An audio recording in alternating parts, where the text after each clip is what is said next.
everyone. Welcome. I hope everyone is doing well. Just let's check the live stream, make sure everything looks good. Yeah, that sounds great. Let's fix the camera. Yeah, right. How's everyone doing? I hope everyone's doing well. And welcome to Sunday Funday in Sri Lanka. Rainy Sri Lanka. It is monsoon season in Sri Lanka. It is cool. I don't have to have the aircon on. I don't have to have 500 fans on. Everything is comfortable, but it's wet. Everything is wet. Or like wet-ish in the air. So we're going to talk about visas today. Sri Lankan visas. I had a lot of people asking me about Sri Lankan visas, and I just want to get set up here. I had a lot of people asking me about Sri Lankan visas. So what we're going to do is we're going to jump into that after we take care of a little business, that being what's going on and what's happening. So since last week, we did a couple of videos on cost of living and rental in Negombo.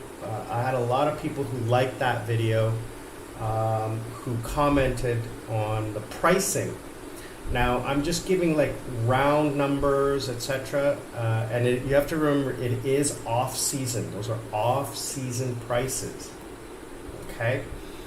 But it's indicative of what you can expect to pay if you go long term, like 6 months or a year or something like that. Always remember that these are baseline numbers that can help you decide, what is my budget going to be if you're going to retire here. So that is why I did it like that. And then the other video was Mother's Day. So we went to Vesak. Mother's Day was 2 weeks ago, but the video came out on Friday, and that was a fun trip, going to the spa, going to lunch, taking Dad out for his first foot massage. He loved it. He absolutely loved it. It was a lot of fun. Glad to have been able to get out there. So Vesak was this past weekend, and it was, I'm just going to say, it was a shit show, let me tell you. Let's get some music going on in the background here. Let's make sure that it's not too loud. Give me 1 second.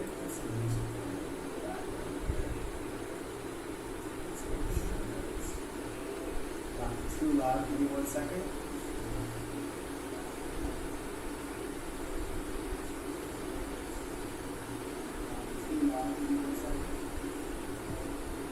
Yeah, okay, that sounds good. All right, so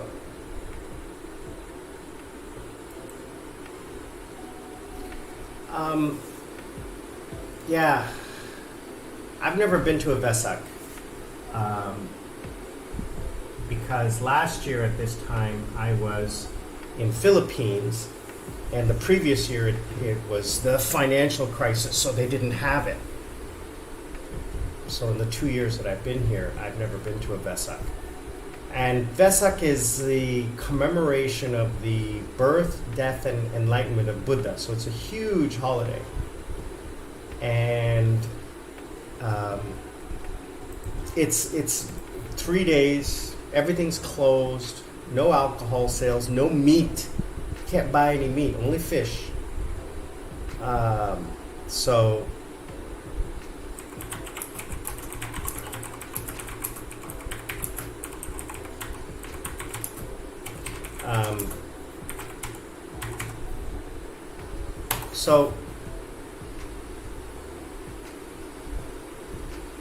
So we ended up going downtown.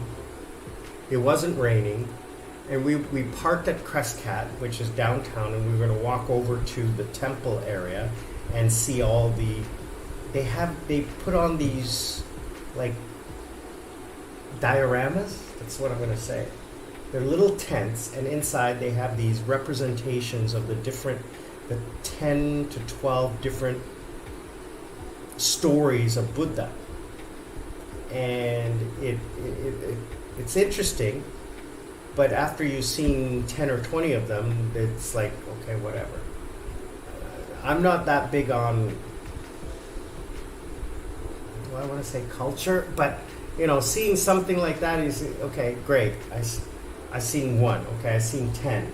All right, why am I continuing to see these? Okay, it's beautiful, but it's the same beauty repeated. And then the crowds. One thing is that Sri Lanka does not have is crowd control. And it was just too much. And having to walk with Dad, that was not safe or easy. And then there was cars at the same time on the same street. I just don't understand that. So we ended up trying to get out of there, and the traffic was just awful. Oh my gosh. It was a shit show. Never again. I've learned my lesson. Never again. Mom says, oh, we should go check this out. Nope, not going, Mom. Not going until I do some research and check out some videos. But it is a beautiful celebration. They have these things called dansala, which is where they give away food to people. And it is quite a sight to see these people receiving, and the lineups for it. I mean, there's a lot of poor people, but you know, some places will just give out ice cream, but some places will give out food. You know, that 100, 200 rupees for food, which is like $5, $6. That's a lot of money. A lot of money for these. Not even $1. Not even $1. 50 cents. 300 rupees is $1. 100 to 200 rupees is $1. Is it 50 cents, 75 cents US? That's a lot of money. A lot of money. So having free food over the 3 days is a blessing for a lot of people. So they will line up a lot, and people will come in from out of town. You should see the people stuffed into the back of trucks and vans and buses coming in from out of town.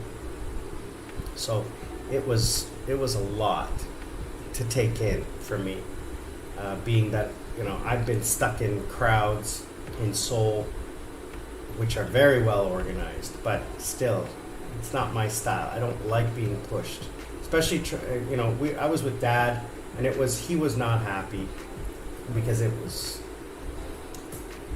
crowded, very, very crowded, pushing. I don't like that. I don't like that in the best of cases. I've never liked it. I go to a club or something like that. People, you know, say you work in a club, and yeah, but I'm in the VIP. Even working, I never walked into the dance floor because it was just too crowded. I would stand at the edge, look inside, just check how things are going, and then go back to my VIP section, which had my roped off area where I could stretch out and relax, you know. No, I'm a bit of a princess. So, welcome to the show, guys. It is early morning. It is not even 6 a.m. in Sri Lanka. It is 9:30 in Korea, 10:30 in Australia. To my Aussie friends, thank you for joining. Toronto, 8:30 p.m. Saturday night. Hope you guys can make it. My friends in Europe, it's too late for you. Hopefully you guys can join after the fact. And if you are, please make a comment. Let me know what you think. Darren, thanks for joining from Australia. Really appreciate it. Yeah, Dad was, he liked it. I mean, it was beautiful to see the static displays.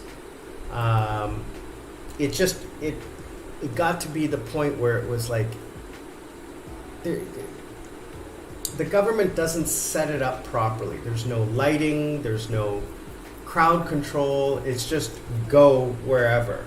You know, I'm looking at this one motorcyclist coming towards me. I'm like, where do you want to go? Like, where are you going? He's looking at me like I'm an idiot because, you know, that's Sri Lanka. He's looking at me like I'm an idiot, and I'm saying, where do you want to go? You can go inside of me. I remember my uncle once, he did this. Is this in my pocket? That's good. They're in traffic. He's in a van or car, or big car. And people are tooting the horn behind him. He can't go forward. He gets out of the car, opens the trunk, and points to the guy to go inside. Like, you're honking your horn. We all know the honking a horn. Oh, it's reminding me to move forward. Like, oh, I forgot. It's annoying as hell. And it got to the point where I normally don't get upset at things like that, but when it's like,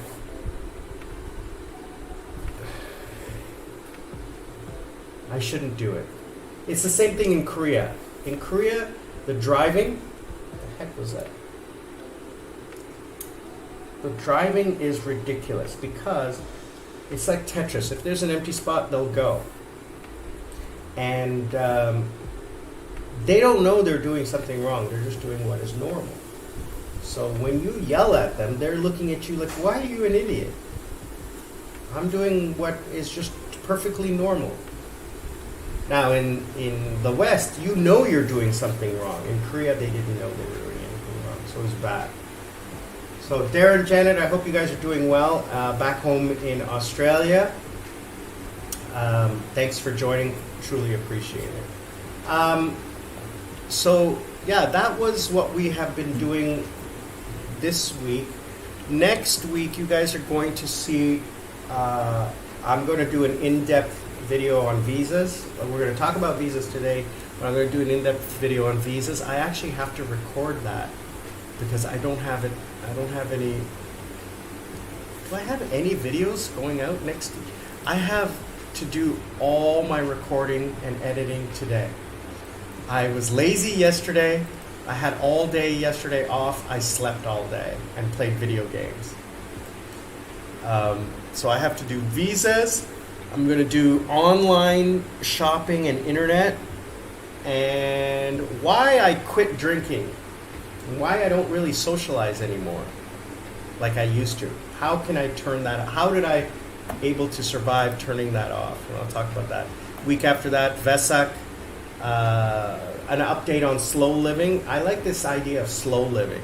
We're going to talk about that. And Sri Lankan elections are coming up, so I'm going to talk about that too. And that's going to be the last week of May and the first week of June. We're going to have a bunch of videos going up there. So thanks again for joining, guys. I truly appreciate it. Let's get into the show. Please click the link down below if you'd like to support the channel. Buy me a coconut. That will help support local farmers, where I will go out and buy fresh fruit and vegetables from street farmers and support the economy there.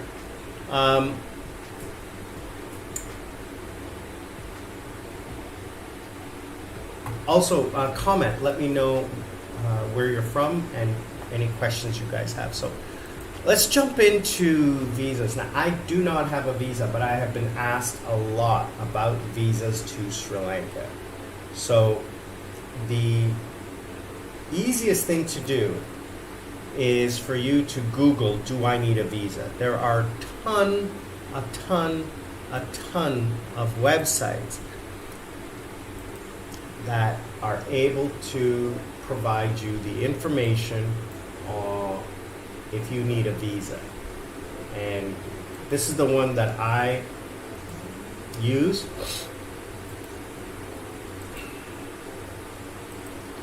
Do you need a passportindex.org? But again, you need to double, triple check, okay? Don't just use one source, use many. So, for example, I'm a Canadian. and I want to go to Thailand, and I get a visa free for 30 days. So visa required, visa free, e-visa, or e-visa blue. Okay. Let's say China.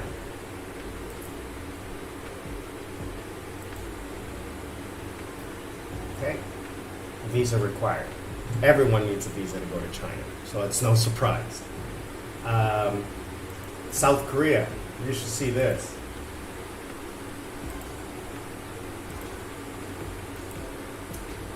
$180 days. If you're American,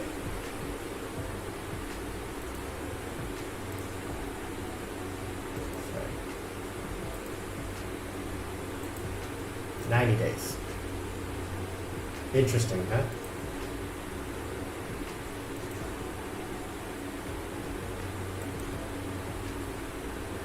$180 days, 6 months.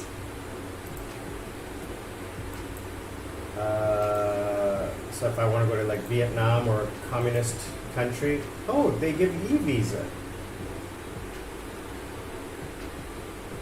Ah. Wow, that's interesting. Anyway, you go online, you go here, you find out if you have, what kind of visa do you need. Okay, that's really important. Most of you who are asking about this based on coming from a Western country. So Canada, US, Europe, Australia, New Zealand, those kinds of countries.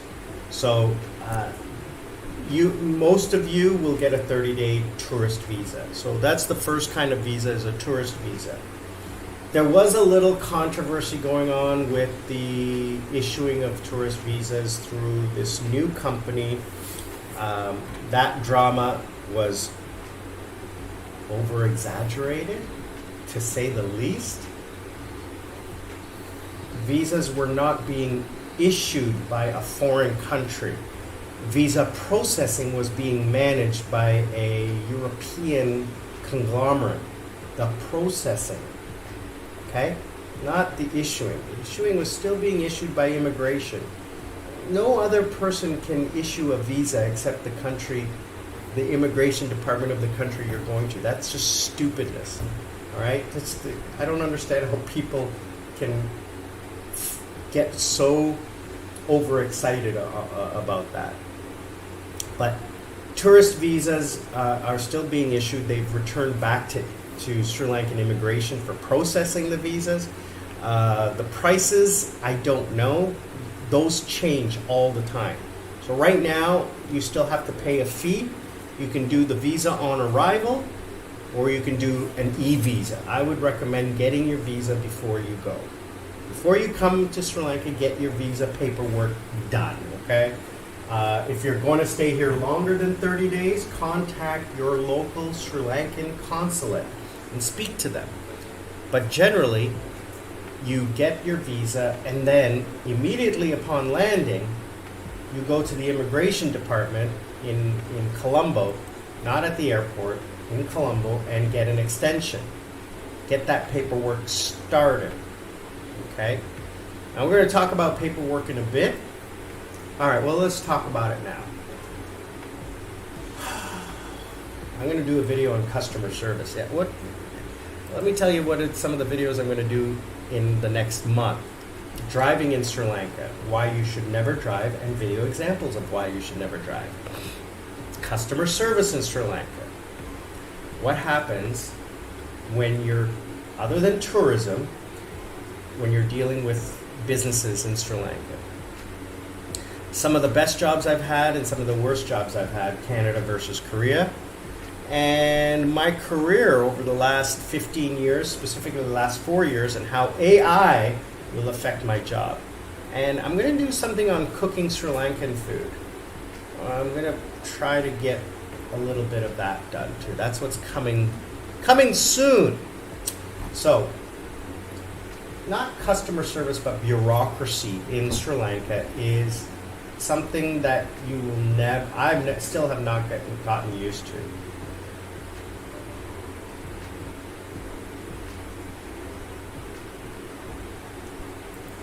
Yeah, Darren, that's the other thing I was going to mention is don't use a third-party site. I'm just using it for research. Like, what are my requirements? I mean, you just you go to the local consulate. That's just a website I use to, quickly check, do I need a visa, right? If I'm going to, like, I know I don't need a visa for Thailand, Philippines, the countries I generally go to. But if I was going to a new country that I didn't know, I'd check here, and then I would go to the website, the Canadian, because I'm flying on a Canadian passport. That's the other thing. Let's pretend I went to the South Korean embassy here in Sri Lanka. They would not know about Canadian passports or Canadian issues in Korea, because the Sri Lankan embassy, the South Korean embassy in Sri Lanka, only deals with South Koreans and Sri Lankans. They don't deal with anyone else. So that was another problem I learned in South Korea when I tried to get my Sri Lankan citizenship with my Canadian passport and my Chinese birth certificate. They had no idea what to do, because the Sri Lankan embassy in South Korea only dealt with Sri Lankans and Koreans. They didn't deal with Canadians. They didn't know what to do. They don't need to know what to do because that's not their job. So make sure that you get the information from the embassy of your passport. Sorry. The Sri Lankan embassy in the country of your passport. Okay? That you're going to use to come to Sri Lanka. So if you're a Canadian like me, I would contact the Sri Lankan embassy in Canada. They will have the most up-to-date information on Canadian passports entering Sri Lanka. Okay, so that's very confusing to say, but if you're coming to Sri Lanka, you need to contact the Sri Lankan embassy in the country of where your passport that you're going to be using. So let me say that again. I'm a Canadian citizen. I'm using my Canadian passport to enter Sri Lanka. I will contact the Sri Lankan embassy in Canada.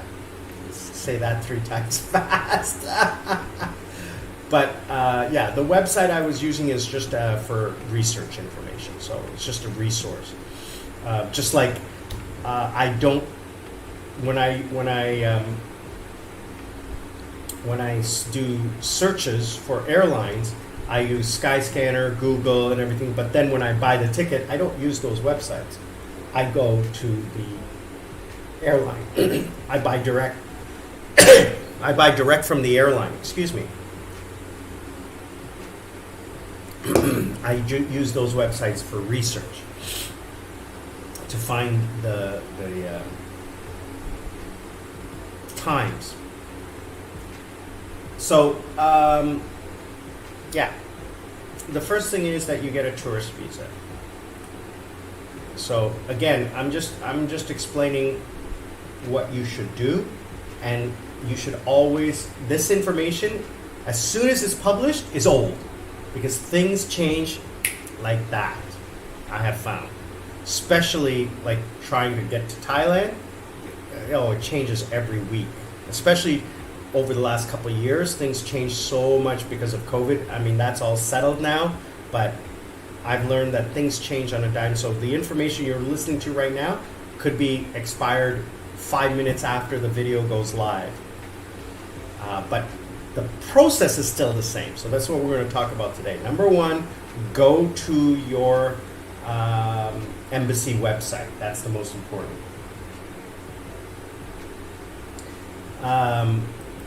Yeah, I'm going to assume you're talking about your Sri Lankan embassy / consulate in your home country, because that's what they do. That their job is to deal with the locals trying to come to Sri Lanka.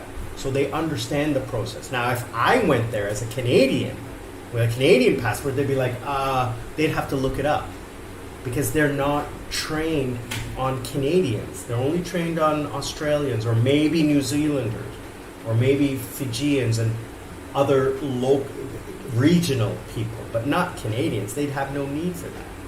So you can land here on if you're coming from a Western country, predominantly Western countries, you'll get a 30-day visa on arrival.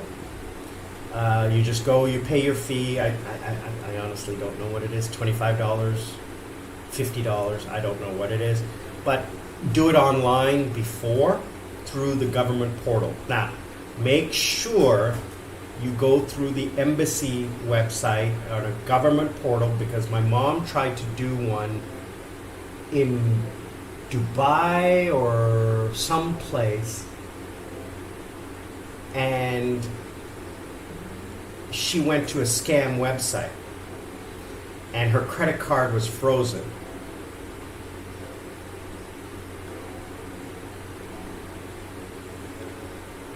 Darren is saying, oh, you're talking about the third-party sites.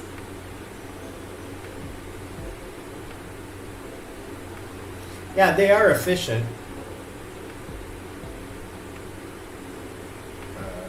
I just prefer going, paying less. Again, I haven't had to pay for a visa in decades, other than going to China.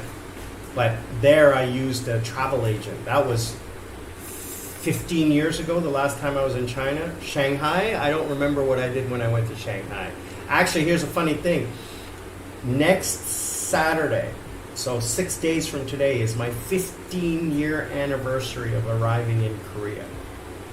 That's going to be an interesting memory on my Facebook memory. All the departing Canada. But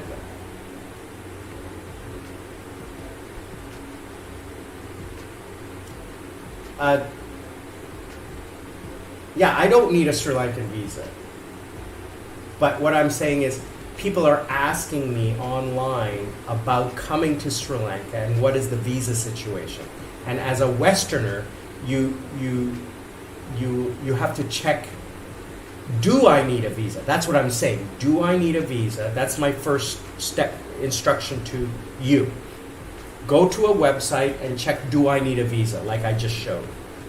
Now, everyone needs an e-visa to enter Sri Lanka. Now I'm looking at the immigration department. What just fell on my foot? Oh. Little piece from my desk. Anyway, I went to the Department of Immigration website, and as of April 17th of last year, all tourists must have an e-visa for entering Sri Lanka. And there's a link. So you go to that link and you have to apply and pay a fee. Okay? Some countries, the fee is waived. And according to this website,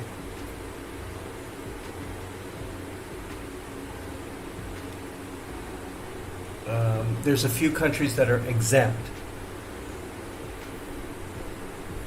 Where is that? I saw that.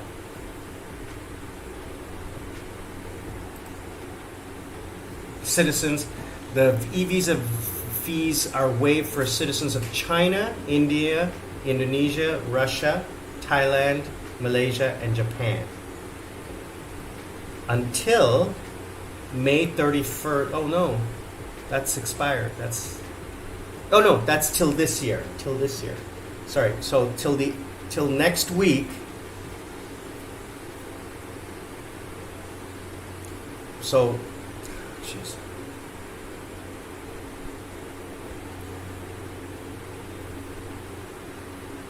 Till next week, there's a visa fee waiver that might be extended. So again, when this goes published, that will be expired. Actually, Darren, I think I misspoke. You said local foreign embassies. Yeah, go to the Sri Lankan website, which is the immigration. It's srilankavisa.lk, which is the government website. This is the Sri Lankan government website. I have found that if you want to, like, say for example, I wanted to go to Thailand, the Thai embassy will help you get a visa. When I was in Canada, when I was coming to South Korea, I went to the South Korean embassy. They were very helpful. The South Korean embassy in Canada helped me get my visa. Well, I had to go. I mean, that's what their job is, to issue visas to Canadian citizens. That's their job. That's what they do all day long. They support South Korean citizens and they facilitate visas for local citizens. So, I mean, I haven't had to do that in 15 years, so, you know, maybe things have changed. I don't know. Since COVID, the Canadian embassy here is useless in Sri Lanka. The Canadian embassy in Sri Lanka is useless for Canadians. Mom hates going to the embassy. I have to go next year to get my passport renewed. The Canadian embassy in South Korea, though, but bang on, efficient. Let me tell you, how many times did I renew my passport there? 2 times? 2 times. The South Korean embassy in Japan, perfect, very efficient. I had to leave Korea to get my visa application for my permanent residence. For my tourist visa, I had to leave Korea to get my permanent resident visa application filed. It has to be filed outside of Korea. Can't do it inside Korea. Very weird bureaucracy. But I had 3 days in Japan, in Tokyo, and the consulate there processed me in 24 hours. It was amazing. They were really, really easy. So anyway, my point being is, do your research online, contact your local embassy in your passport country, or go to their website. They will have the most up-to-date information, because like I said, it changes every week. And they need to keep up on it because that's what they do. That's their job. Coming to Sri Lanka, everyone needs an e-visa, either online or a visa on arrival. You can do both.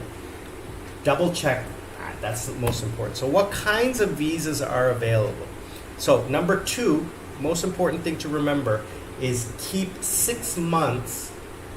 There has to be 6 months left on your passport from the day you leave.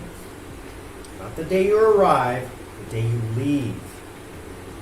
Okay, that's very important. There's a difference. And, you know, some immigration officers will let it slide, some won't.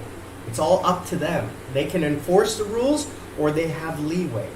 That's the thing about immigration, right? They have leeway. They can either enforce the rule or they can be subjective. For example, my last trip to Thailand was 30 days. My visa was for 30 days. Okay? I counted, I double checked, triple checked, I counted, I used a website. How many days am I in the country? And I was there for 30 days. Okay? And when I arrived at leaving the country, they said, oh, you're here 31 days. And I had to get a signature to leave. And I said, but I counted. He says, well, the computer says it's 31. I said, well, the computer's wrong. I said, I double, triple checked. Now, I didn't want to argue with the guy, but in my head, I'm saying, your computer's freaking wrong. Okay? I double, triple checked. I don't know what you're doing and how you're counting, but February only has 28 days. So how can I be here 31 days? Okay? It's March 1. All right? Now, this year, February had 29 days, and March 1 was the 30th. So, again, still, how can I be here 31 days? So, I didn't want to argue with him because I don't want to, cause problems or get a black strike. But visas you got to check your passport, you got to check your visa. Number 3, check to make sure your passport is clean and not ripped or broken or whatever. water damage or whatever. Now my Canadian passport, I got to be careful because there's one page that is, the binding is cracked because it's a 10-year-old passport. I might go next year, and I think my passport expires in, I don't even remember when my passport expires. I should double check that. My passport expires, I have it in my calendar. My passport expires in 2026. So I think in 2025 I'm going to get my passport renewed. Just because it's getting old and I don't want any issues when I'm crossing a border. So, yeah. Make sure there is valid time left in your passport. If your passport is less than a year old, get a new one. Get a new one. Get a 10-year passport and get a new one, especially if you travel a lot, like I do. And be aware of your passport rules, because airlines check the visa before you leave, because it's their responsibility if you are not eligible to enter the country. They have to pay to bring you back, and they get a fine. So it's really important. All right, so tourist visas, okay? Tourist visa. Make sure you have your hotel information, cash, how much cash do you have, how much money do you have in your bank account. Have all that information available, either printed out or available on your phone, because immigration might ask you that. I'm not just talking about Sri Lanka, I'm talking about globally. But Sri Lanka is never asked because you're a tourist. You're spending money. You're not planning on illegal immigration, okay? Business purpose visa, self-explanatory, all right? Now, if you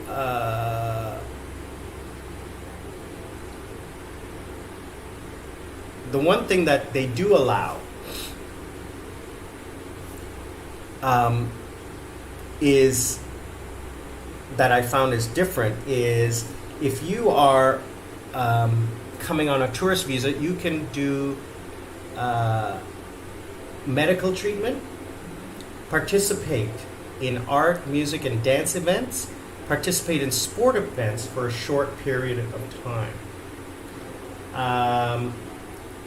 And that is different because in most countries you have to apply for a different kind of visa, a medical tourism visa, a sports visa, and entertainment visa.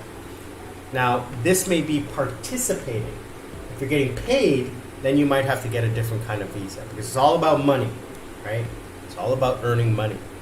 So those are tourist visa and a business visa. Sarat, good to see you, brother. Thanks again for joining and for your comments. I saw those. Really appreciate it. Hope you're doing well from New York. 9 p.m. Saturday night. What are you doing, brother? Hope you're doing well. Thanks again for joining us, okay? Appreciate the love. Now, there's other visas. So, the other thing is that once you land, you have in Sri Lanka, you will get a 30-day visa. And then you have to go to immigration to extend that visa. Let's just double check.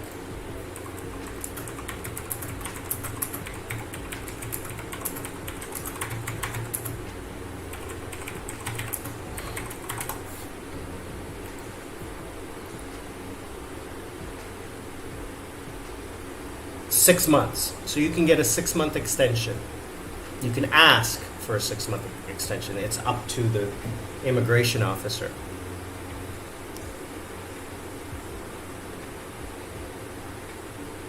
Okay. Now,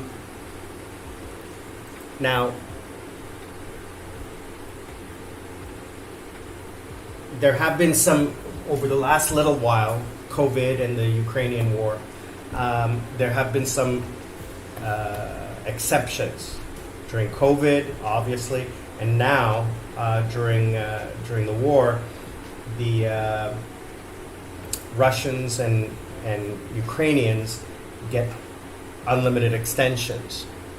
But you can get a 6-month extension. So what you have to do is you have to go to immigration in Colombo. You have to go to the local immigration. You have to take a photo.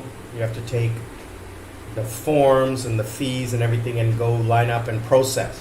Now, this is what I was going to go back to customer service or bureaucracy of this country.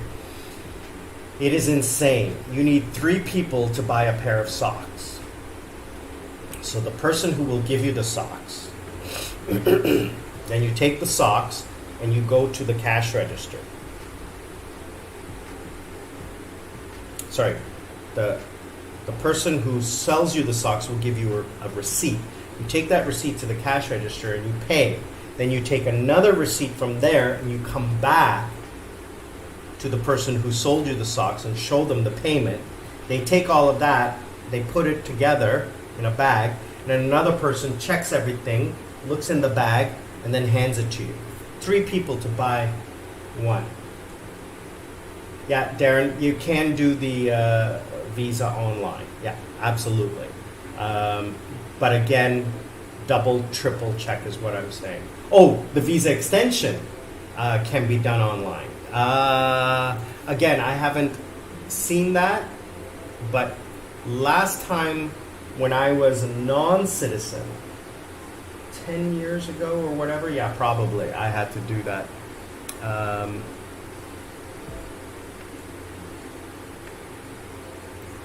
Let's double check that.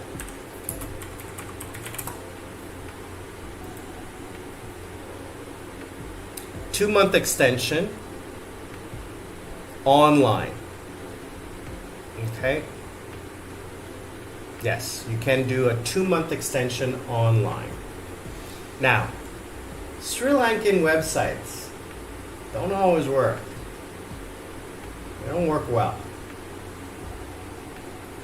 I would double, triple check that you have time. Know where the immigration office, okay, is to get that done in person. So going in person, I'm just going to say this, going in person to immigration, get a fixer. Get a fixer because that place is insane. Now, Desmond is a great fixer. When I got my driver's license, when I got my citizenship, that was all taken care of by Desmond. He talked to the right people and got me right through. When I got my driver's license exchanged, when I got my South Korean driver's license exchanged to Sri Lankan, he got that taken care of. So get a fixer, hell of a lot easier than going through the bureaucracy of a Sri Lankan system. It's insane. It's funny that I go to Sri Lankan immigration and it's all full of Sri Lankans. I didn't expect that. Don't know why they're there. Maybe they weren't Sri Lankan, maybe they were Indian or something else, but there was very strange to see so many Sri Lankans in the immigration office. There were foreigners there, of course, but it was all South Asians. They look Sri Lankan.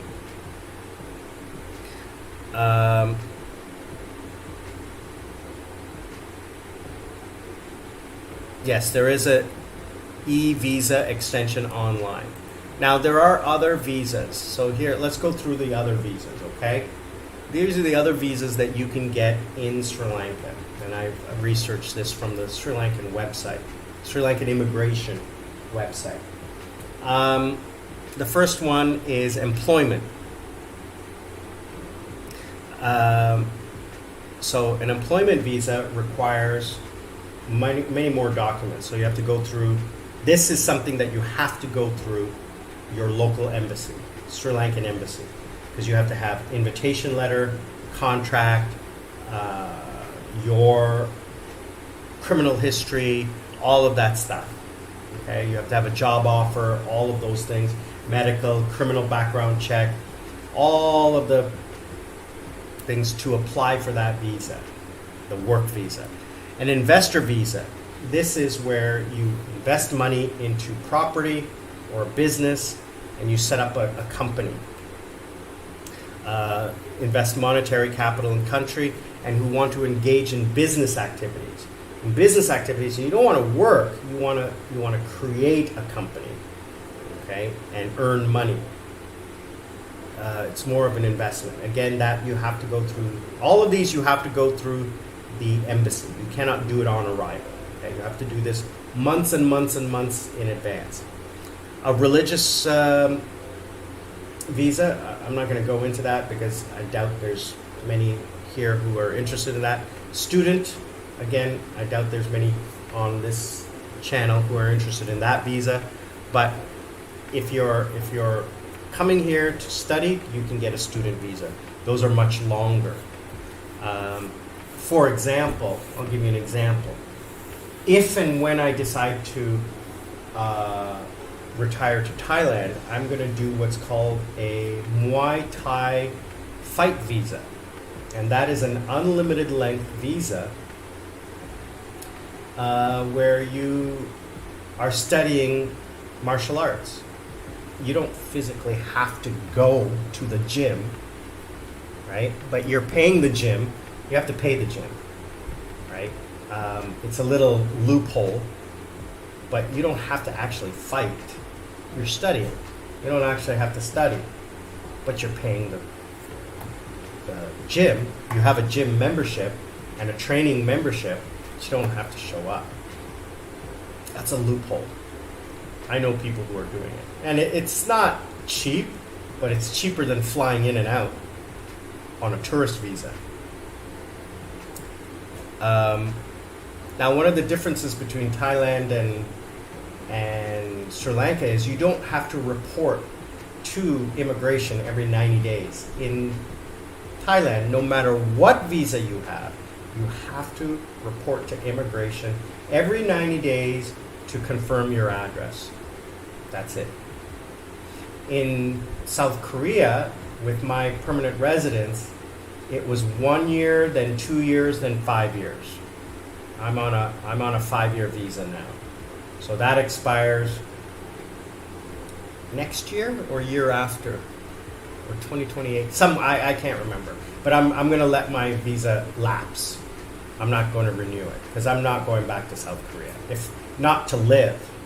I'm never going back to South Korea to live. If I go back to South Korea, it'll be on vacation. And I get a tourist visa for 6 months. I'm not spending more than 6 months in South Korea. Never, ever, ever. My home is Sri Lanka. There's no reason for me to leave this country other than tourism. Right? I'm living here. There's no reason for me to live in any other country, especially South Korea with the cost of living. Forget it. There's no reason. Next is, then there's like the ones that are like, you guys will never use these ones. These are the rarely used ones. Personnel attached to NGOs or international NGOs and their dependents. Then there are those who are Sri Lankan heritage. There's 3 or 4 different ones. If you guys are Sri Lankan heritage, that's something you're going to do on your own. You don't need me telling you how to do that. Diplomats. Now there's 2 new visas. Well, there's a couple other ones. Let me, Sarat, let me get back to you in just a second. Let me finish this. There's two other categories that are important. If you have to come to court or if you are coming here for a long medical procedure, okay, those are 2 visas. And then there's 2 new ones, and these are what we call schemes. Everything in this country is called a scheme. Now, in the West, a scheme is a negative connotation, but here a scheme is a plan or a program. That's what they call a plan. Like, that's a housing scheme. It's not a housing scam.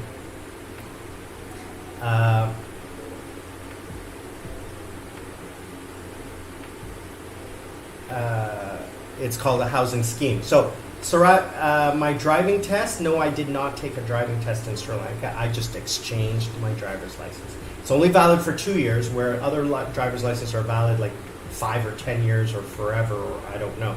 Mine expires in 2 months, which I have to go and get renewed.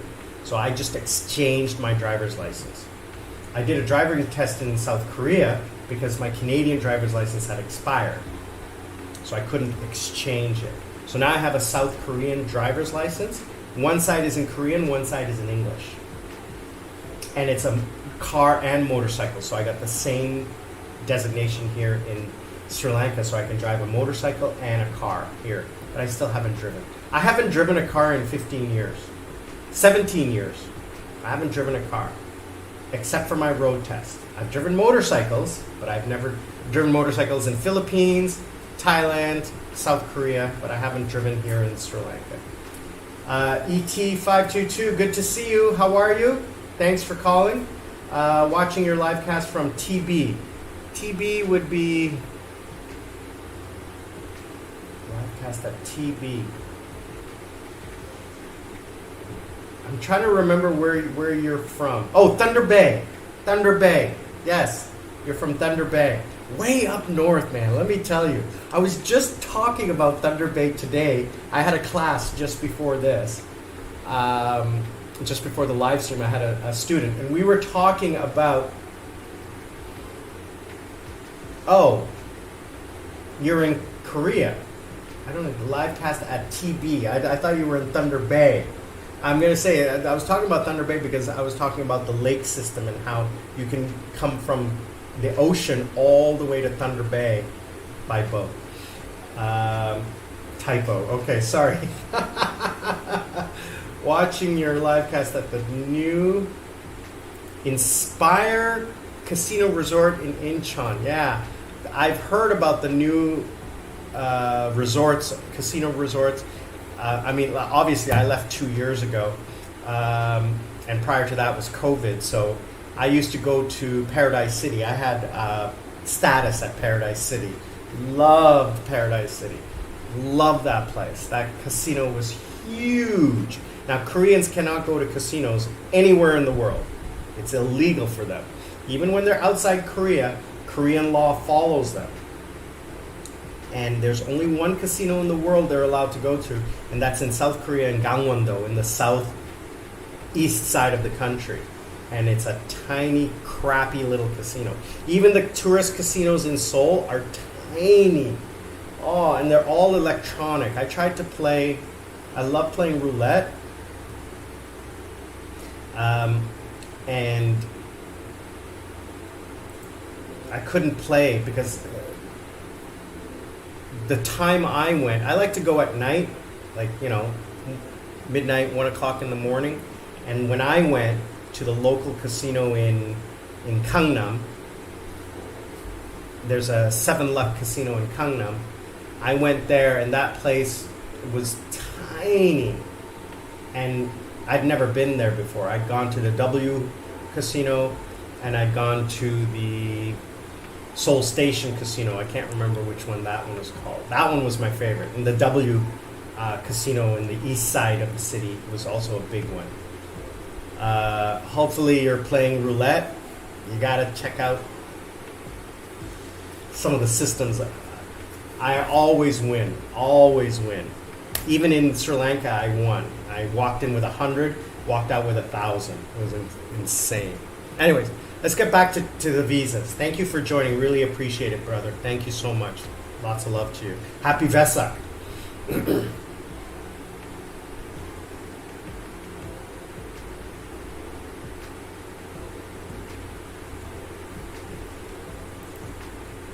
Inspire Dwarfs Paradise City. Inspire Resort, Dwarfs Paradise City Resort. Appears like a scheme and a scam as there's no one there except 15,000 screaming women at the shiny K-pop concert. I thought you would have fun there.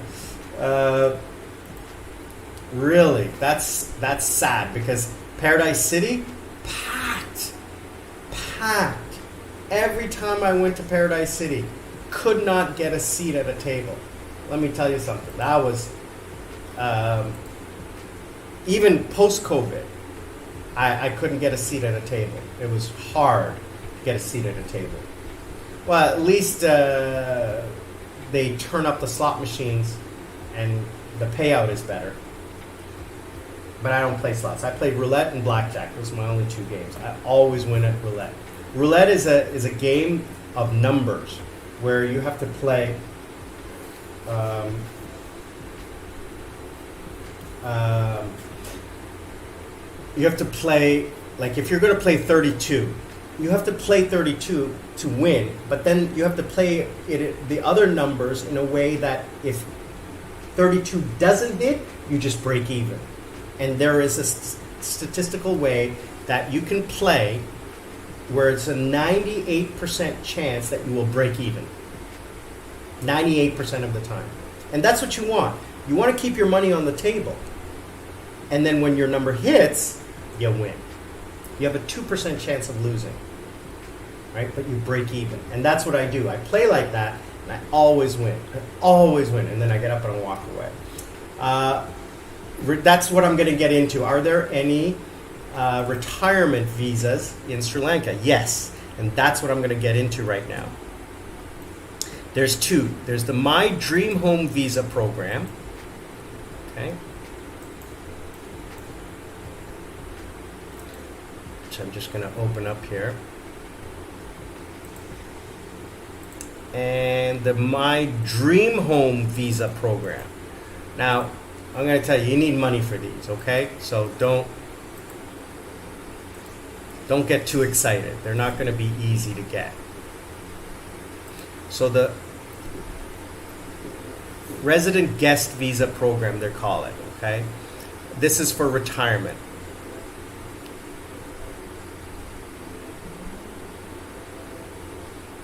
And what are the details?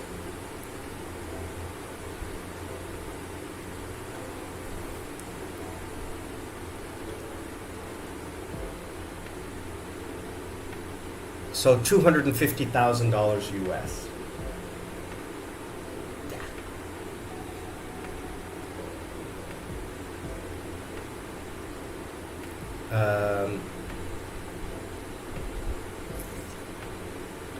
And that money cannot leave Sri Lanka.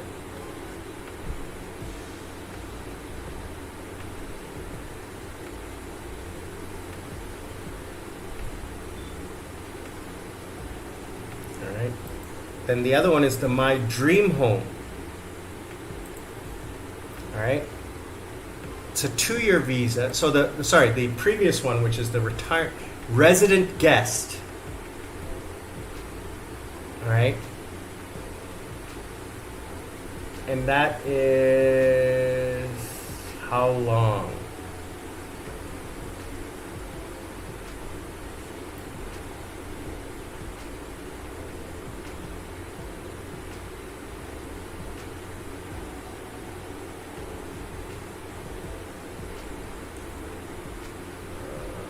It's permanent. So as an investor, it's $250,000. And $35,000 for each dependent. Yes, $250,000 as an investor. Now, as a professional, what does that mean? Again, this is something you're going to have to discuss with the embassy. I don't know. Is $2,000 for the applicant and $1,000 for each dependent. As a professional, intending to reside in Sri Lanka under this scheme is required to remit to a special bank account Sri Lankan expenses of, so it's $2,000 a month you have to bring into the country every month. So if it's you, your wife, and your 2 kids, that's $5,000 US a month has to come into Sri Lanka if you want to live here forever.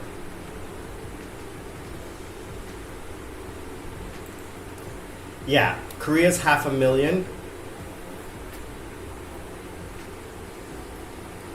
Incheon and Jeju, I think, too. Jeju and part of a little bit in Busan, I think. Yeah, it used to be much less in Korea. It used to be much less. But I don't know why anyone would want to live permanently in Korea. Like, just really no. It's so expensive. Why you would want to retire? Retire on a beach, my gosh. Thailand, Philippines, just Vietnam. It's beautiful. I cannot wait. I've got like a year left, if that. So as a professional, that is the monthly cost. So per year, it's $60,000 a year. So that's basically your salary, your pension. You better have a pretty good pension. Yeah, that is killer. That is a really high amount. The Thailand isn't as bad. Thailand was like 1,500 or something like that. I can't remember. But I'm not going to do the retirement visa. I'm going to do the fight visa. And that money cannot leave Sri Lanka. It has to stay in Sri Lanka.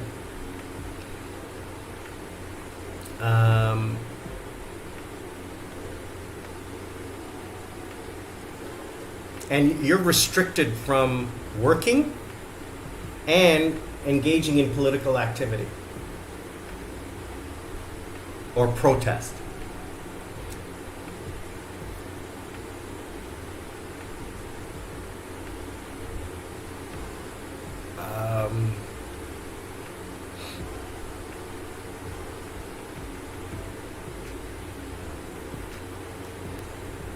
Yeah, so that is the 2 long-term visas. So that's the first one. The second one is my dream home visa. This is new.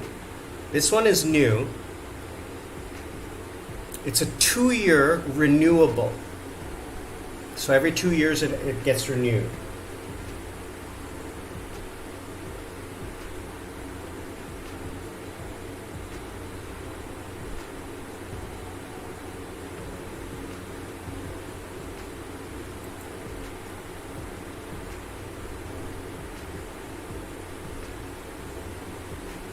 Yeah, and Darren, that's the thing, is like, let me take a step back. In Korea, my first 2 years, I was on a tourist visa. First 2.5, 3 years, I was on a tourist visa. So every 6 months, I would travel out. So in the summer, I'd go to Japan, and in the winter, I'd go to Sri Lanka. So it was perfect. I used up my 6 months. I never got asked why I'm going in and out, why I'm spending more time in Korea than I am anywhere else. And I ended up talking to a friend of mine who worked for customs. I said, why did I never get flagged for an interview or anything? He says, well, number one, your age and your country of origin. If you were younger, like in your 30s, they would stop you and ask you, where's your money coming from? Because you're older, you're deemed to be retired, right? So you have money. You're not at risk of illegally working in Korea, which at that time I was. I was working illegally.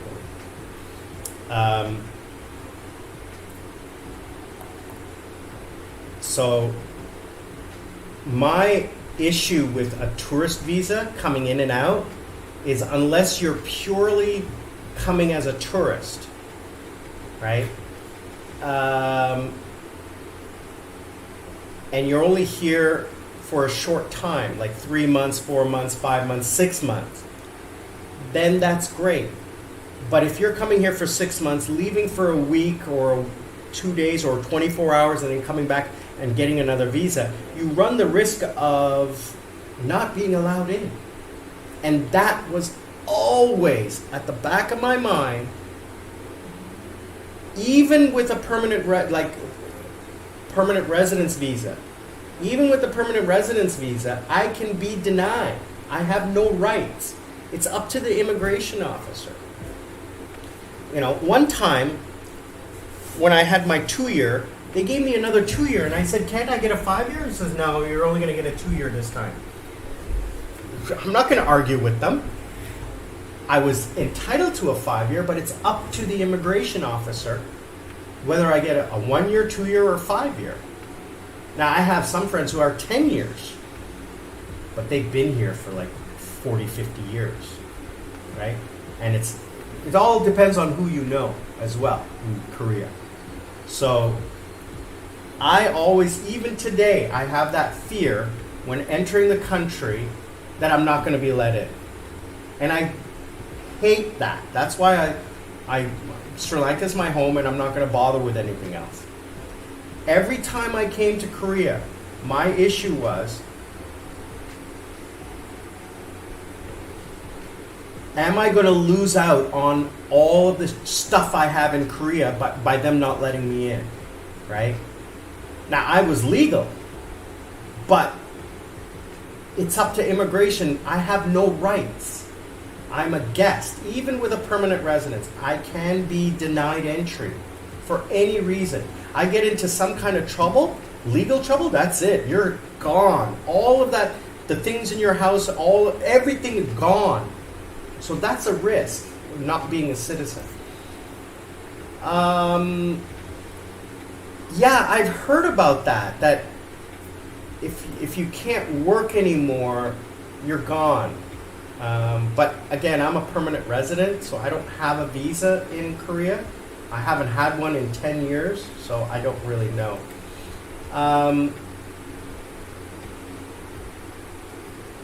From Sri Lanka to do a visa run would be India.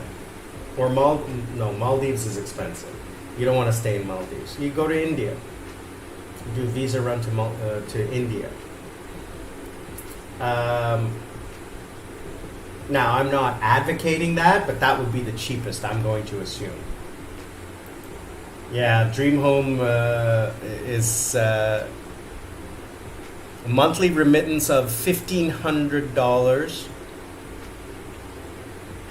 per month, which is fair. I mean, $1,500 a month is a lot of money to live in Sri Lanka. You don't need $1,500. You don't need $1,000. But if you have a good, decent pension, $1,500 is not that big of a deal. You can just use that money as into a savings account, and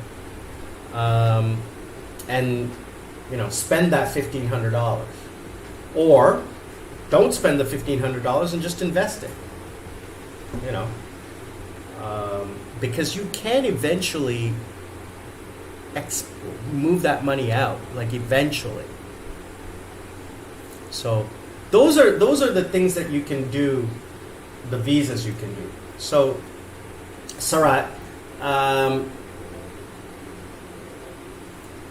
cheap round trip flights. Well, I mean, there are cheap round trip flights. Let's take a quick look at that. I mean, I can fly to Thailand for $300-400. So the website I use is Google Flights. They're really good to anywhere. So let's switch this to US dollars.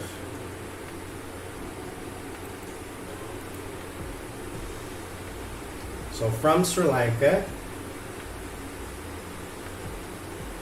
$200 round. I'm going to say that's round trip. Yeah, $200 to Goa. I'm going to go party in Goa for a weekend for $231.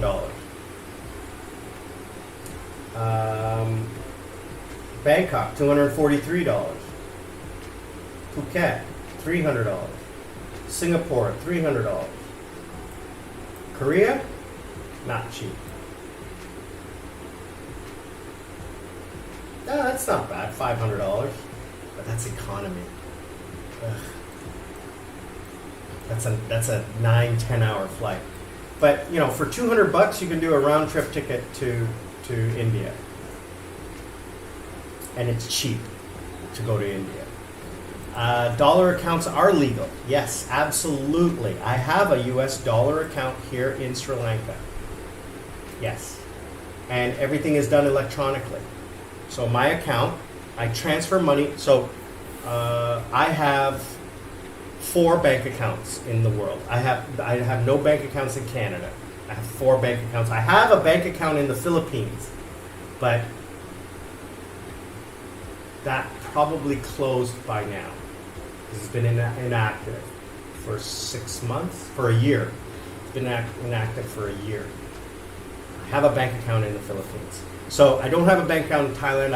I should open one up the next time. I'm going to open up a bank account in Thailand in next year, when I go next year. Because this time I'm only going to Krabi in August. I'm going to Krabi, but I'm planning on living in southern Pattaya. So I'm going to open up an account there. There's no reason to. And I'm going there in February of next year for another month. Or at least 3 weeks. Maybe not a month, 3 weeks. 3 weeks was enough for me last time. A month was too long. I have 4 active bank accounts. I have 2 in Korea and 2 in Sri Lanka. I have a Korean won account and a US dollar account in Korea. I have a rupee account and a US dollar account in Sri Lanka. So to transfer money, now Darren has suggested that I use Wise or some type of online cash transfer to transfer money from Korea to Sri Lanka, because I earn money only earn money in Korea. I get paid in Korean won. I have no earnings in Sri Lanka except for my savings accounts. But those are locked in for a year, and the money is re-rolled back into savings. I'm not taking anything out. So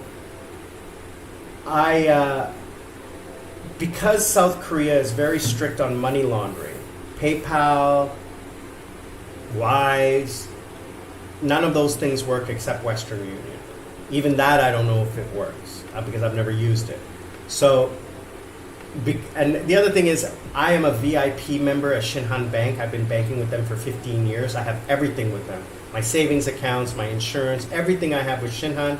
And also, I know one of my students was the VP. So, he got me a VIP account. So, I had a gold account, a gold bullion account. So you would put Korean won into the gold account, and they would buy. It would be pegged to the value of gold. So when you withdrew money, it would be on the value of gold. So either the Korean won would be less or more, depending on the value of gold. Okay, so.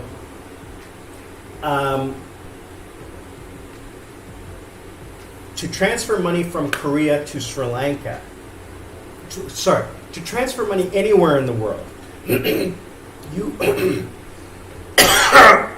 excuse me, what happens is your bank will take the local currency, so let's say Korean won, and your bank will transfer it into US dollars, the SWIFT system, transfer it as US dollars internationally. It lands in the bank in Sri Lanka as US dollars and then is converted into rupees. So there's 2 conversions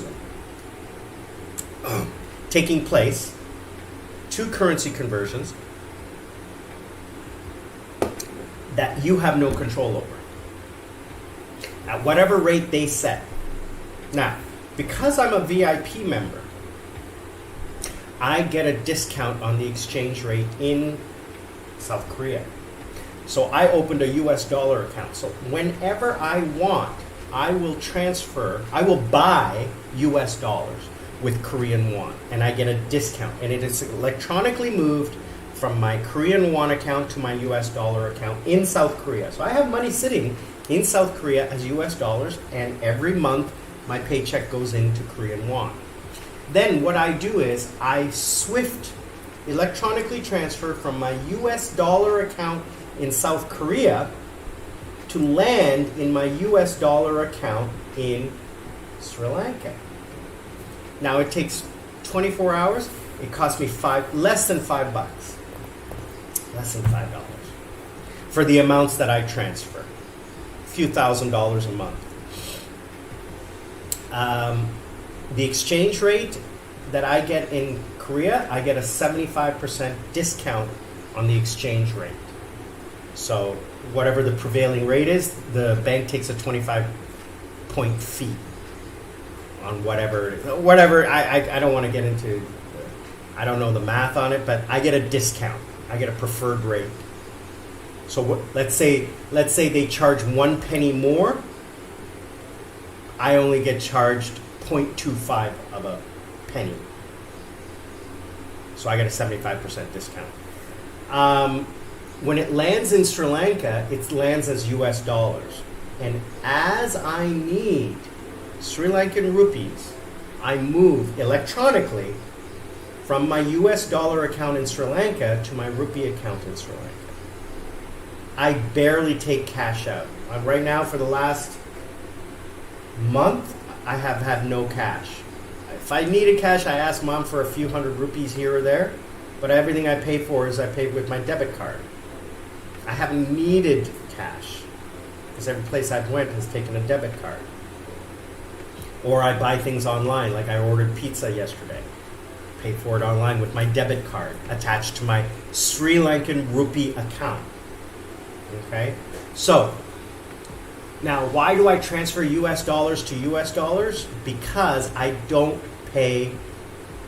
lose money in the exchange rate done by the banks. Okay? I exchange when I want to. So hi guys, I see a lot of you online. I want to say thank you for joining us today. We're just entering the second hour. We're halfway through the second hour. We were talking about visas, and now we're talking about money, exchange rates, how to use exchange rates in Sri Lanka, because I get my money from South Korea. So yeah, and then I have set up my banking at Commercial Bank. Everything is electronic. I even set up my savings accounts, my term deposits, the ones I'm making, right now I'm making 10% interest on 1 year. I buy those every month. When I transfer money in, I buy those automatically, electronically. Now, you can buy US dollar accounts, savings accounts as well, but you're only going to get 1 or 2%. You're not going to pay a lot. Yeah, Sarat, let me tell you, I only fly business class. I have yet to fly economy. Now, I am flying economy. I flew Sri Lankan business class last time to Thailand. This time, I'm flying Air Asia, but I upgraded internally to their premium seats. So that's going to be an adventure for me to fly premium economy, more or less. But there were no other airlines flying to Krabi, which I hate. And I have I'm flying to Kuala Lumpur, transferring and then flying. But I land at almost the same time as Lady Sarah, which is why I did that flight, so that we could land together at the same time. But next time that I fly to Thailand in February, the plan is I'm probably either going to fly Singapore Airlines or Thai Airlines or no. Sorry, I'm going to either fly Thai Airlines or Sri Lankan Airlines. Sri Lankan Airlines is cheaper. So, hear me out. So, Sri Lankan Airlines has this thing where you buy an economy ticket and then you bid on an upgrade. So, let's say a ticket to Thailand is $800. Let's just pretend it's $800 business class. It is $400 economy. So I can buy a business class ticket, no problem. I can afford it. But if I buy an economy class ticket at $400, then I bid on an upgrade and the minimum bid is $100, I always win because nobody flies business class to Thailand. They all fly economy. I have flown Sri Lankan Airlines several times to Thailand and it's always empty. 2 or 3 people, and those are tourists. Those are foreigners, not Sri Lankans. Rarely I've seen Sri Lankans in business class to Thailand. To South Korea, forget about it. I flew Sri Lankan Airlines to South Korea once, many years ago, and there was no one in business class. Everyone was in economy because it's all factory workers. So yeah, you can bid on an upgrade. So Thai Airways will charge me $700 for a business class ticket. Sri Lankan Airlines would charge me $800 for a business class ticket, but I'll only pay $500 because I'll bid on an upgrade. Now, if I don't win the bid, I'll buy a business class ticket. And you don't know until 24 hours before. But I'll still pay the gate ticket, which is still going to be $300 or $400. I've only ever flown business class in the last 15 years. Once I flew economy on China Eastern, that never happened again. That was a mistake. I got a cheap ticket to Sri Lanka for $400 for 1 week. And it was exactly what I needed. It was an emergency flight. Not emergency flight, it was a last minute ticket. It was $400. Normal tickets are $800 for economy. But I used to fly business class Malaysian Airlines, business class Cathay Pacific, business class Singapore Airlines. Singapore Airlines and Cathay Pacific are now my go-to for Korea. But now Thailand, I'll fly Sri Lankan Airlines. It's a 3-hour flight. Even if the airplane is older and I'm flying in the A320, which is a 2x2x2 business class, it's okay. I don't mind. It's a 3-hour flight. The thing is that I don't line up. That's the beautiful thing. I don't line up. And flying business class to Thailand, you get priority. You get express pass. You don't line up. I love it. Love it. And that's free. That's included in the ticket. And when I fly in and out of Colombo Airport, I fly Silk Route, so I don't line up. So that's why Thailand is going to be my go-to place. Because it's a direct flight, 3 hours, business class for $500, and I get VIP at both airports. Guys, check out my video from March, on my airport experience. Bangkok Airport, oh my gosh, leaving Bangkok Airport was insane, the lineups, but I didn't have to line up because I had priority. The arriving at Bangkok was a 2 or 3 hour immigration lineup. I just breezed right through. Me and California Dave got through faster than I did because he paid for his service. Mine was included, so it was different. Yeah, Singapore Airlines has some crazy flights. They have the longest flights in the world from, 20 hours. How can you sit in an airplane for 20 hours? I don't know.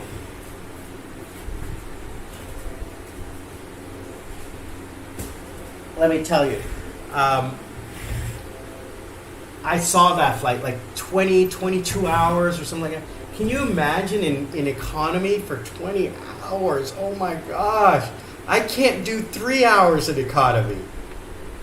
I can't do 3 hours. Now, AirAsia that I'm flying, AirAsia X or whichever one I'm flying, Thai AirAsia or whichever one I'm flying, doesn't have entertainment system. So I am going to have to make sure that I have my phone charged, battery charged, extra battery, and videos on my phone so that I can be entertained on the flight, because that's the boring thing. And I'm flying, what time? I'm leaving, it's an overnight flight.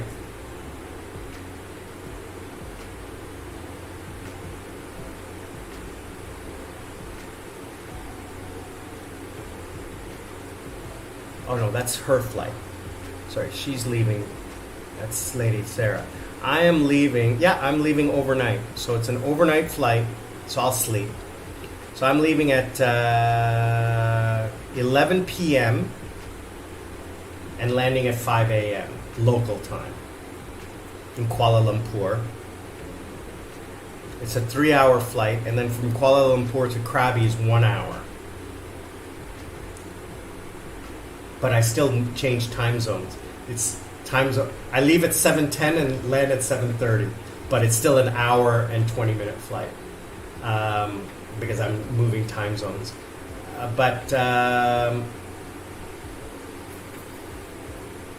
And returning is an afternoon, evening flight. How long do I have to have? 2 hours transit and 4 hours transit. Okay, that's good transit times. Air Asia is pretty good. Yeah, it's all Air Asia. Yeah, it's all Air Asia. But Lady Sarah is going Thai Air Asia X, then Thai Airways. And then Air Asia X, Air Asia. Air Asia, and then Air Asia X. So she has transit in Bangkok, and going back, she has transit in Kuala Lumpur. She's traveling weird. Wow. I was going to fly out with her, but it didn't work for me.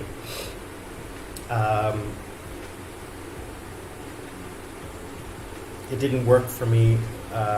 I would have had a huge, like 10, 12 hour layover in Kuala Lumpur without a lounge. Forget about it. And then paying for a lounge, they only give you like 4 hours. I said, forget about it. I'll just fly out the next day. So she's flying out on Saturday. I'm flying out on Sunday afternoon. So I got an extra day in Krabi.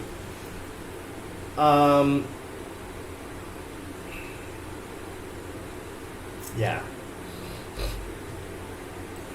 So on my flight, I bought the good seat, extra baggage, expedited boarding, and food for all 4 flights. The longest flight I ever took, other than coming to Korea, which was 17 hours, I was business class. And that was my first business class flight ever. No, I probably flown business class before. No, because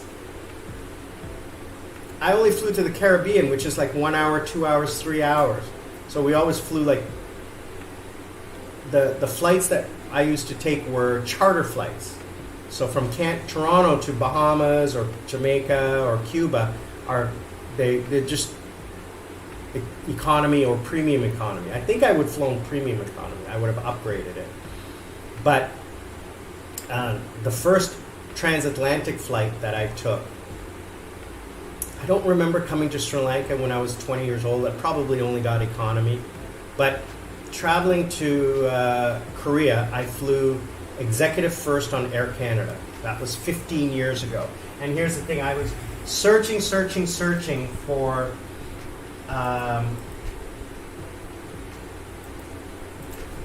which airline to fly,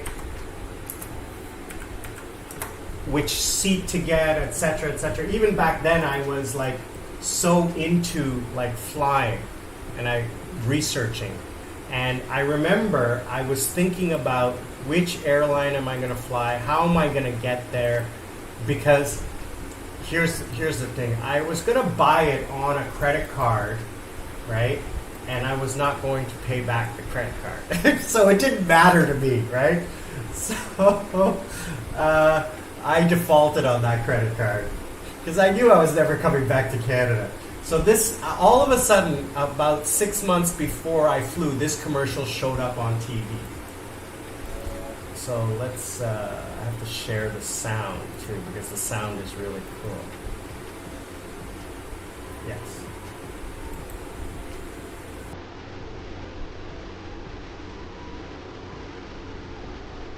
All right, let's take a look at this commercial.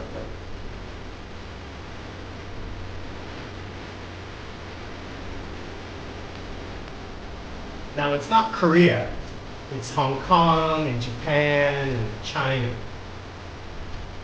I think that might be Korea. That's Singapore. That's Hong Kong. Designed around you, the executive first fully flat bed.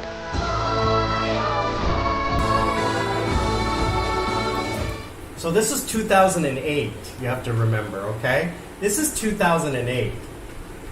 And when this commercial came out and I saw that seat, I was like, wow, I have to get that seat. And it was the first time they had the herringbone, right? And it was crazy. Because I got on that plane and everybody's walking past me just looking. And I'm sitting there with a glass of champagne. It was, I was in heaven.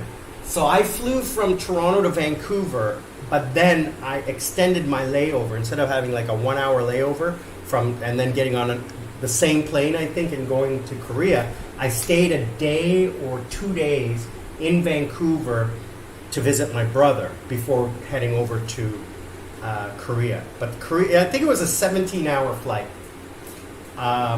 Terry, glad to see you, brother. Hope you're doing well. No apologies needed, brother. Thank you for joining. Even in watching after the fact, I truly appreciate it. Lots of love to you guys. You know, this is why I'm sitting here chatting my face off for the last 90 minutes, right? So we were talking about visas today. We talked about transferring money, and now we're talking about flying, because our good friend Sarat is is asking about flying and things like that, and getting into flying. The second longest one was Seoul to Colombo via Dubai.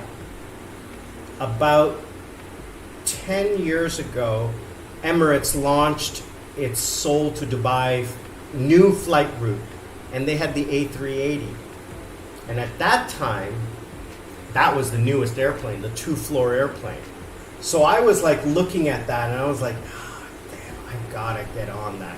Because Seoul to Dubai, Dubai to Colombo. The Dubai to Colombo was an A330 or A330. But anyway, I was Google searching and everything like that. So what ended up happening is I ended up getting an email. I don't know how this happened. Now, the other thing I do is when I fly an airline, I get their points card, because that just helps improve your chances of getting upgraded. And then I also apply for the points card as Dr. Sam. Now, I always tell the stewardess, the flight crew, I'm a doctor of math, not a medical doctor. I just don't want anybody coming and asking, can you help this sick person? No, I'm a math doctor. I'm not a real doctor. I just do that because it makes you look better. They always call me doctor. And I'm like, oh, no, just call me Sam. And, because I'm flying business class or first class. Anyway,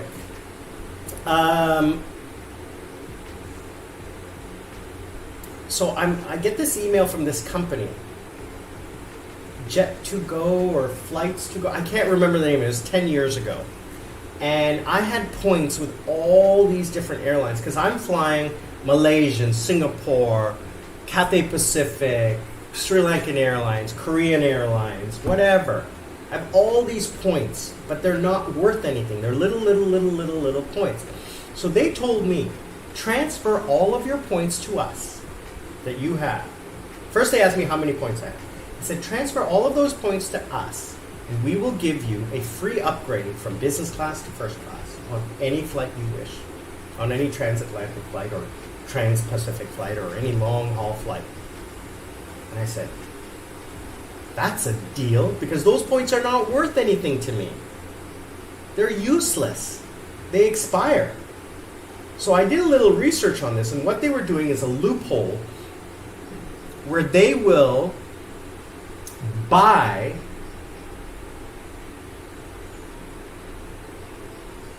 an upgrade. How did they do it? Anyway, they use points to buy upgrades, and then they turn around and sell them for cash, which is not legal, but it's a loophole.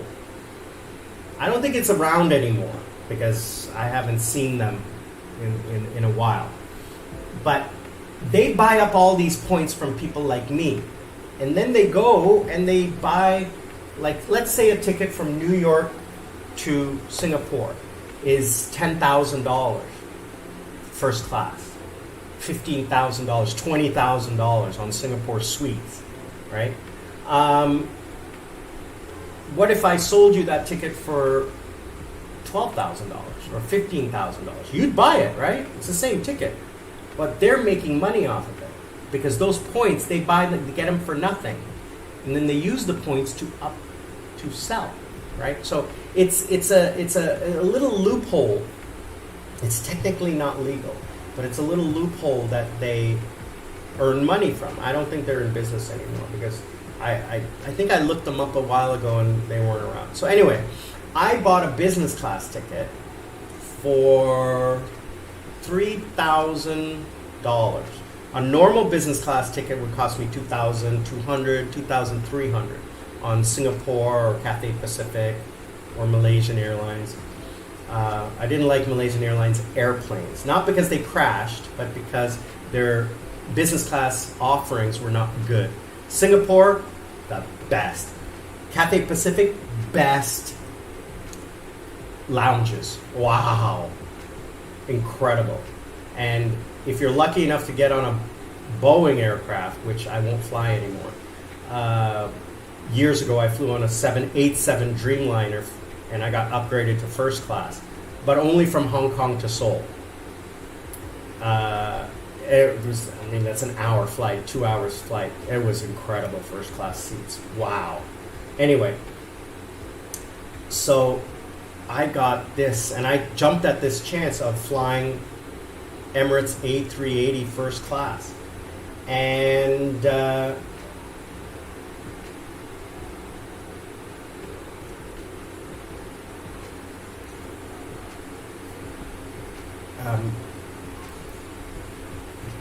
they should call you Doc Sri Lanka, like Michael J. Fox movie Doc Hollywood. I haven't seen that movie. I know which movie you're talking about. I think I saw it. I think I saw it a long, long time ago. Is it because I know everything about Sri Lanka? I don't know everything about Sri Lanka. I promise you this. I do not know everything about Sri Lanka. I wish I did.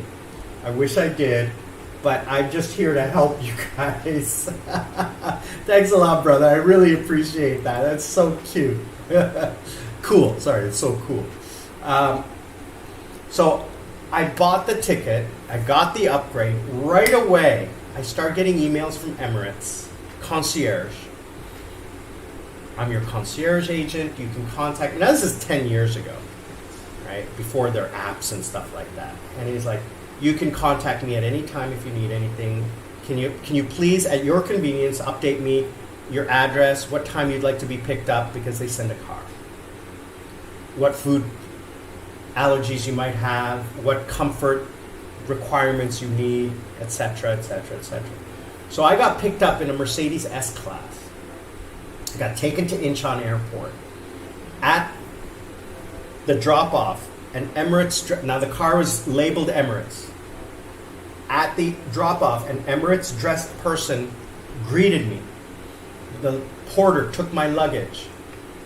She took my handbag, my carry-on, asked for my passport, passed it off to somebody else. That person took off with my passport. I'm being checked in. They walked me straight through. Now this is an A380. 800 seats. Normally at Incheon, there's just one side. They had both sides, left and right. All economy. And the lineup was ridiculous. Even with all those gates open, there was still a huge lineup. So, they walked me to security, straight through security, no lineup. On the other side, there's a golf cart to take me to the Emirates lounge. Emirates had its own lounge, although it was first and business together. Then somebody comes and gets me and takes me to the airplane. Get on the airplane. Can we take you to your suite? They show me the suite, how it all works. Now this is a first class suite. 3 windows. A door that closes. and you can stand up and put your arms up. There's no overhead bin. They take your luggage and put it into a little cupboard, right? There's no overhead bin, so you can stand up and stretch. There's a huge screen TV. The chair is huge and comfortable. I could sleep underneath where my feet go. It was that big. Now the chair turns into a bed. They put a mattress down and a duvet and a real pillow. And then in the front of the plane, now we're on the second floor. The pilot is on the first floor. We're on the second floor. In the front of the plane is a small seating area and a self-serve bar with all premium liquors. I was drinking Dom Perignon, so they served me Dom Perignon and everything like that. Plane takes off. We're flying. I go to the back of the plane where there's that lounge. It's business and first class lounge. There's seating. There's a little bar. There's some appetizers and everything like that. And it's very comfortable. You can stretch out and sit and talk with people. So I go back there. Now, there was only 2 people in first class. So I go back there. So there's 2 people and there's 4 attendants in first class for 9 seats. They do a 1-to-2 ratio.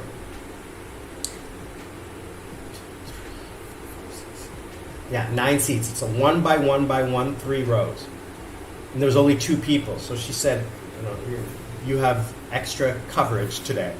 So I'm in the back of the plane, and I'm drinking whatever champagne they were pouring there, and she comes running down the aisle. I see her, and she's like carrying the bottle. I'm like, no, what's going on? She goes, sir, this is your champagne here.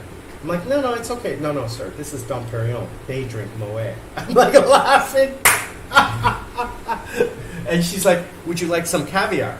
Because I already had 1 caviar, right, on takeoff. And I said, yes, of course. Is it available here? No, I'll bring it from first class.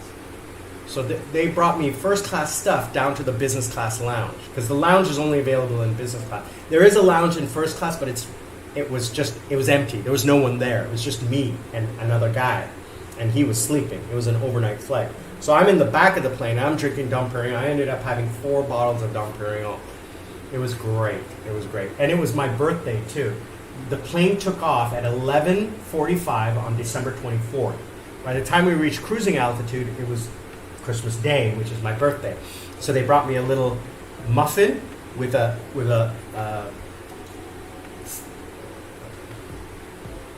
had a candle, but it wasn't a real candle. It was one of those light candles as a birthday. And then they took pictures and gave me a little card. And I still have that card somewhere. I don't know where it is. But you open it up and it's me in the pajamas. They give you pajamas.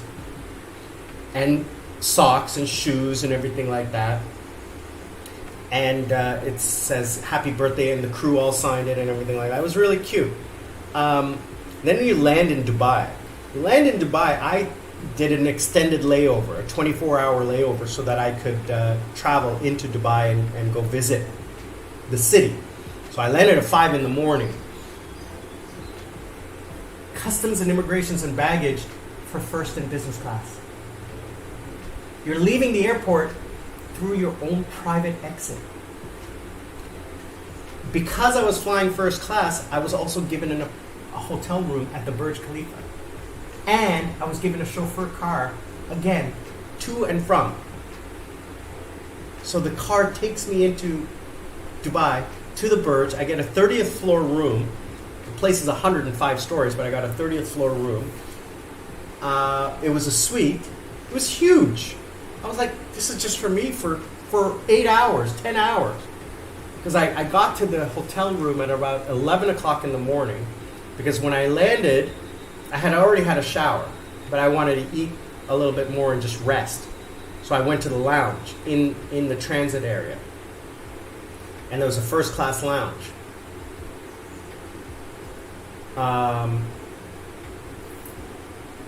So I had something to eat, I relaxed, got a massage, and then took the chauffeur to the hotel. Relaxed in the hotel for about an hour. I didn't have any luggage. And took off to the city. I went up to the Burj Khalifa. I went up to the top. And I went into the city. I went to Atlantis. I went to the souk, which is the traditional markets. And I went to a mosque. And I went to, I did different things. And I came back to the hotel at around 5 p.m., had a nap, went out and saw the waterfalls and everything like that, the lit up waterfalls. And then my flight was 3 a.m. So I wanted to get back to the airport in time. So I think 9 p.m. I called the car to come and take me back to the airport. I got to the airport 10 o'clock. First class and business class private entrance into the terminal. It was incredible. No luggage because it's all already in the airport, right? And my carry-on, I left it in the lounge. Go back in, check in, go through. The airport is 3 floors. The terminal is Emirates only terminal, Emirates A380 only terminal. They have 3 terminals there. Emirates has 1 terminal just for A380s. The first floor is economy, the second floor is business class, the top floor is first class. The whole 700-meter terminal is the lounge. Now, remember, there was about 20 gates.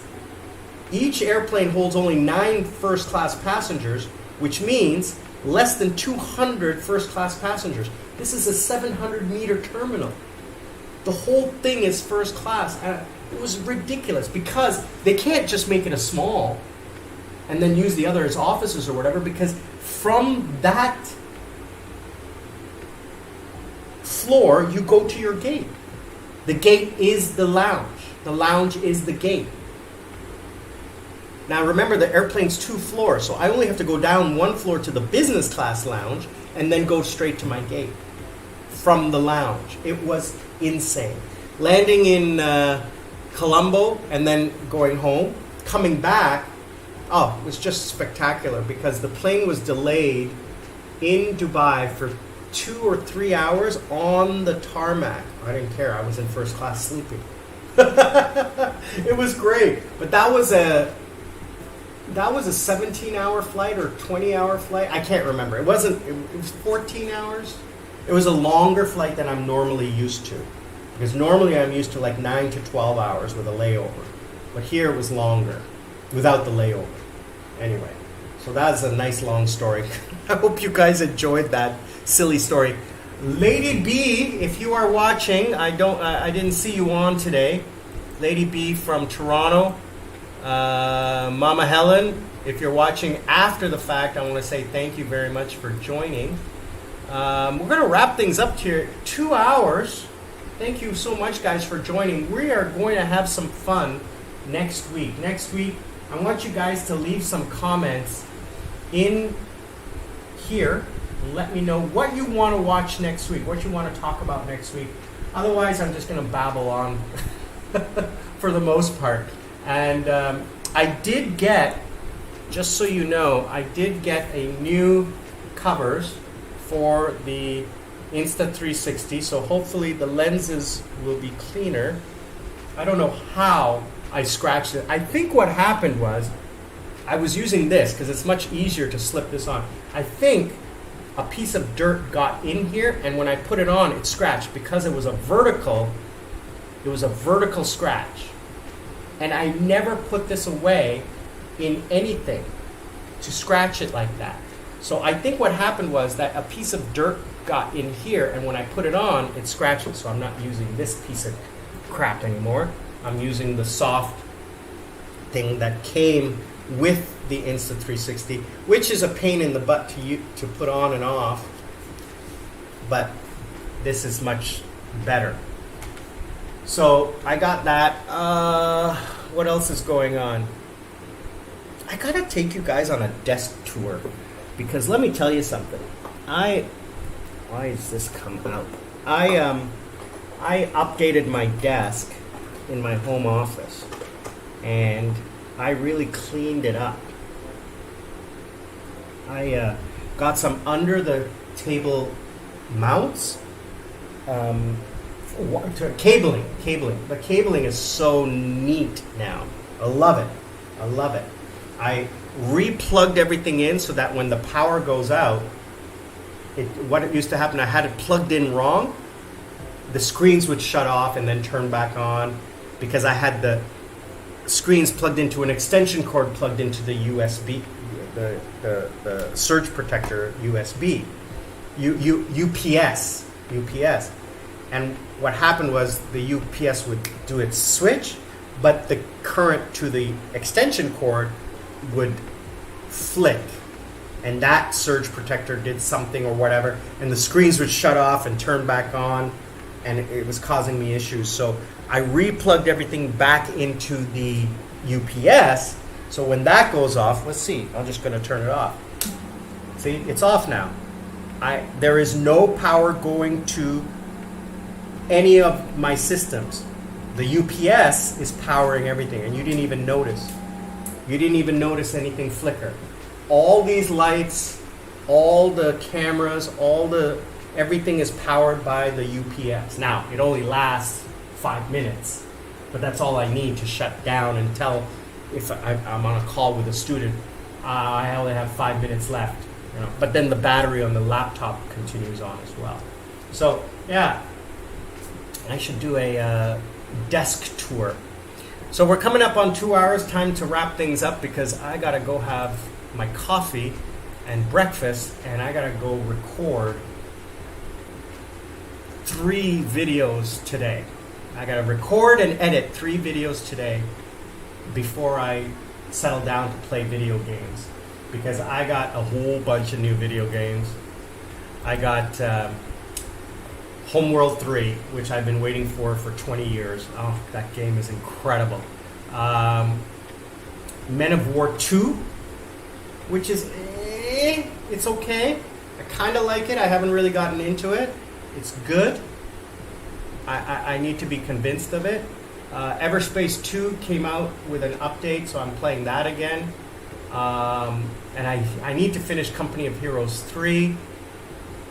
I restarted Uncharted 4 and Headquarters World War II. That's a game I got to get back into. It's brand new, but it's a difficult UI. And when I'm bored, I'm playing Forza Horizon 5, just for fun, just driving around. But I still haven't finished Red Dead Redemption. I got to really get back into that one and finish that game. What else is going on? Yeah, that's it, guys. I want to say, thanks again for everything that you guys are doing, really supporting the channel. I really appreciate the time and support that you guys are doing. Sarat, brother, let me tell you something. You are my VVIP member. Sarat is a Buy Me a Coffee subscriber. Thank you so much, brother. I truly, truly appreciate your support. We're gonna get probably this fall swag. I'm gonna get something created, something done. I just need to find the time to research a drop shipper. So a North American drop shipper. So I can source locally t-shirts and things like that, and hats and keychains and stickers. But what I need to do is, for me to ship it from here to you in Canada or Korea or whatever is ridiculously expensive. But if I can get a drop shipper, and there are these things online where if you just click, it's all automated. So all you have to do is click a link and it sends it to you. So my VIP members, or people who join the membership, so you can join a membership on Buy Me a Coffee, you can join a membership on YouTube, I think. I'm not sure. Don't know if I set that up yet. But on Buy Me a Coffee, you can join a membership to support the channel. And when I'm going to do that is I'm going to provide a link to one of these stores where you will get your free swag. and that will be, and there's a way I've seen it from others where it's automated. You set it up with this company with your logo, and you send them your logo and everything, and they print it on a t-shirt and then send the t-shirt out, and then they charge you. But for you guys, I'm going to make sure that it's, the first one is free. Ugh, I got to get new pool noodles. So in my desk, it's not a desk. It also has a back to the desk, so you can't see through. But I couldn't stretch out my legs, and I couldn't have a fan blowing through. So what I had done is, when I was in Philippines, I had them cut a hole in the desk, but it was rough. I just cut it, didn't sand it or anything. So the idea was to cut pool noodles and stick it on so that I wouldn't cut myself if I stretched out my leg. But this pool noodle is coming off, so I need to either tape it, glue it, or get a new one. I just cut it, and then it just like kind of grips onto the wood there. So thanks again, guys. We will see you all on the other side. Terry, thank you so much. Sarat, love you, brother. You are the best. Let me just double check. Darren, thanks again. Please say hello to Janet for me. I truly appreciate you guys. Looking forward to seeing you guys here back in Sri Lanka soon. Let me just double check.